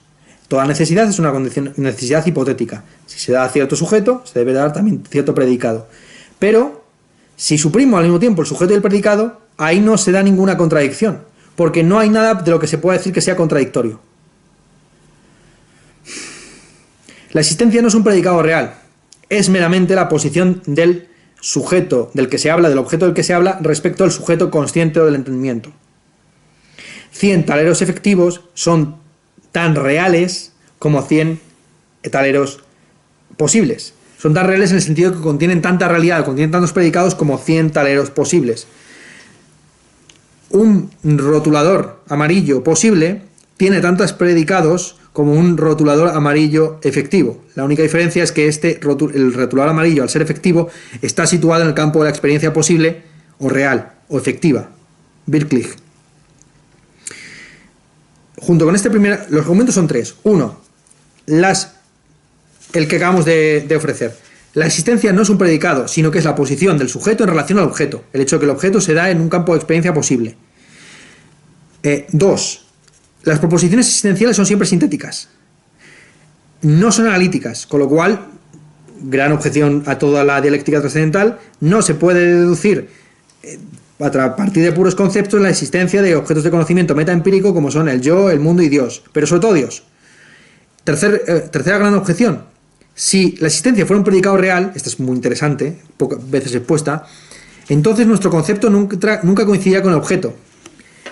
Si la existencia fuera un predicado que se añade al concepto para determinar el objeto, entonces el concepto que yo tengo de rotulador amarillo nunca coincidiría con el objeto, porque el concepto siempre tendría propiedades ulteriores, para empezar la existencia. ¿De acuerdo? O sea, no podríamos conocer nada con detalle porque Por definición, la existencia supondría el añadir otros predicados a el concepto que tenemos en nuestra mente. El que los 100 taleros o el bolígrafo o el subrayador sean reales o efectivos no supone que se añadan nuevos predicados, simplemente se produce que el objeto del concepto está situado en un campo de experiencia posible. Esas son las 3 objeciones. Primera objeción: las proposiciones existenciales no son analíticas, sino que son sintéticas, se requiere de la intuición, que no añade nuevos predicados al objeto. Segunda objeción: la existencia no es un predicado, es la posición del objeto en el campo de experiencia posible, intuitivo, cara al entendimiento o a la sensibilidad. Y 3, si la existencia fuera un predicado, que podemos decir que la reducción al absurdo, de lo que se ha afirmado en los 2 primeros, si la existencia fuera un predicado real, nuestro concepto nunca coincidiría con los objetos conocidos. Y con esto se cierra el ideal de la razón pura, no sin antes hacer unas observaciones sobre la teología. Kant establece una diferencia entre la teología revelada, que es la propia de las religiones, y la teología racional, que es la propia de la filosofía. La teología racional puede ser o bien trascendental, basada en argumentos a priori, o bien natural, basada en argumentos a posteriori o relacionados con experiencias concretas. La teología trascendental lo máximo que puede llevar es el concepto deísta de una causa del mundo. Mientras que tan solo la teología natural, teísta, puede ser teísta, es decir, llevarnos a la idea de un creador. Es decir, por pura definición lógica, la teología trascendental trata a Dios sin tiempo ni espacio, con lo cual puede tratar solo a Dios como sí, causa trascendente del mundo, pero no puede hablar de Dios como interviniendo en el espacio del tiempo a través de una acción providencial. Sea esta acción providencial el causar milagros o el sostener ontológicamente el mundo, como pensaba Descartes, lo que sea. La acción del Dios en el espacio del tiempo, concretos, tan solo se puede argumentar o defender desde una posición teísta propia de la teología natural, que apela a cómo la naturaleza se desenvuelve en el espacio del tiempo concretos. La teología trascendental habla de un Dios, del Dios de los deístas, que es un Dios que sí, que crea el mundo, pero que no participa de su desarrollo histórico, temporal y espacial. Vale, la teología trascendental tiene 2 variantes, tiene la cosmoteología y la ontoteología. La cosmoteología son los argumentos deístas a favor de la existencia de Dios, basándose en todo tipo de experiencia posible. Los argumentos deístas cosmoteológicos son los sistematizados por Kant en la prueba físico-teológica y en la prueba cosmológica, pero principalmente en la prueba cosmológica. Es decir, el paso de la experiencia posible contingente a la experiencia o al ente necesario que justifica o fundamenta esa contingencia. Como ha intentado mostrar Kant, la cosmoteología se basa en la ontoteología, es decir, el intento de convertir al ente supremo en Dios. El término ontoteología está aquí acuñado por Kant y luego será recuperado por Heidegger para referirse a cómo la filosofía occidental, desde Platón en adelante, sino antes Parménides, pues se considera al ente supremo Dios. ¿Vale? Por último, mientras Kant borra la posibilidad de una teología trascendental, abre la puerta a una teología natural. Es decir, una teología que está sostenida sobre experiencias concretas, que pueden ser bien físico-teológicas, que es lo que va a intentar desarrollar en la crítica del juicio, la idea de que efectivamente existen fines en el mundo que pueden elevarnos analógicamente a la idea de un ordenador, de un arquitecto del mundo, de un demiurgo por lo menos, y la prueba moral, que es la que va a ser desarrollada en la crítica de la razón práctica, donde Dios se ofrece como el garante de la unidad entre virtud y felicidad. Hay un apéndice muy largo en el que no vamos a entrar porque ya llevamos mucho tiempo de exposición a la dialéctica trascendental, en el que Kant, sobre todo, revisa lo que podríamos llamar la filosofía del como sí. Es decir, al final el argumento que atraviesa toda esta dialéctica trascendental es que la razón se equivoca al tomar como estructuras constitutivas del mundo objetivo lo que son simplemente principios regulativos de nuestra razón, subjetivos, es importante. Ahora bien, nuestra razón no puede operar conforme a esas reglas si no incurre, y este es el carácter de ilusión trascendental que tienen este tipo de razonamientos, si no cree que su regla está de acuerdo a una realidad airada, ¿de acuerdo? Entonces, no podemos buscar fines, entidades cada vez más simples o universos cada vez más amplios si no creemos en que el horizonte de nuestro conocimiento es aumentable ad infinitum.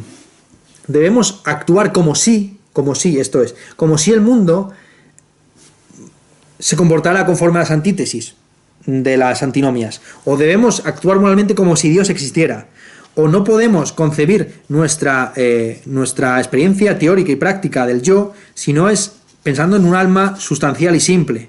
¿Vale? Esto es lo que está argumentando Kant en el apéndice a la dialéctica trascendental, un apéndice muy largo que, como digo, que va a ser recuperado sobre todo por Hans Weichinger en su Filosofía del como sí. Hans Weichinger es el primer gran compilador de las obras completas de Kant, quien va a decir efectivamente que hay una serie de ideales o regulativos de la razón que, aunque no se sostengan sobre ningún hecho, sí que funcionan como un horizonte, como un modelo, como un ideal regulativo que sirve para guiar nuestra conducta tanto práctica como teórica. Y con esto cerramos la dialéctica trascendental,